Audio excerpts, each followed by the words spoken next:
Do you love your games room but feel that the walls are lacking? Is the monotonous colour of a bare wall driving you up the wall? Whoa. Well, today I'm reviewing an item from a website that might help with that. This video might seem a bit random since I always do review video games, but I'm always more than happy to help out the retro gaming community at large. When 8bitevolution.com offered to send me a sample of what they sell for a review, I couldn't resist. Everything they sell is retro related after all, so I thought I'd do something a little bit different and review some art. How cultured of me, eh? Today Retro Gamer will temporarily be an art snob. You heard it here first. Today, we review this Perler piece of artwork, which involves Sonic the Hedgehog. Let's check it out closer. I've never reviewed a piece of artwork before, so bear with me as I stumble through this review. This piece of Perler art, which is achieved by melting different coloured pieces of beads together to form something, measures 29.5 by 23.5 centimeters. The frame is made out of plastic, and there is also transparent plastic used to cover the artwork.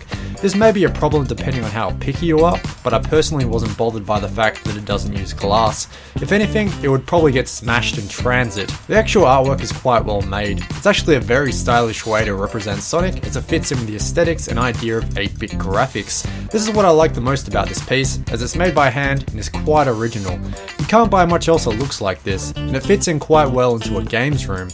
What I didn't like so much, however, was the background. In my review piece, abstract blue art has been used, which while itself isn't so bad, suffers from colour clash with Sonic's blue bits. I see this as a design flaw if anything though, not one to do with manufacturing.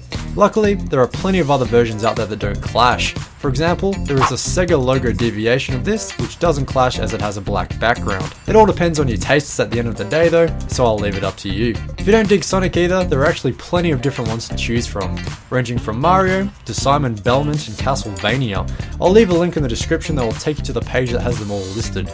A piece of artwork is useless if it can't be hanged though, and this does have a square sort of tab thing on the back. It feels a bit flimsy though, and looks like it could bend too far in the wrong direction after extensive hanging. This is a baseless piece of criticism if anything, since I haven't hanged it for a long period yet, so who knows how it'll ultimately hold up, but that's just how I feel when I look at it.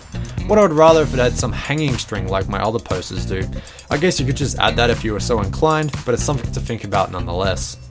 Aside from the points I've raised though, I think this would be a fantastic piece of art to add to any games room. I'd recommend checking out the store and see if anything there tickles your fancy. They post to most places too. I mean, they did post to Australia after all, and that's near nowhere. They're also quite good with the packaging. It was packed quite tightly, but it was full of those plastic sheets that are full of air, you know, like the bubbles, and they were quite big. They're probably about this big. So yeah, they were really fun to pop. They also addressed it to Retro Game On instead of my actual name, and that made me feel all sorts of great in my innards.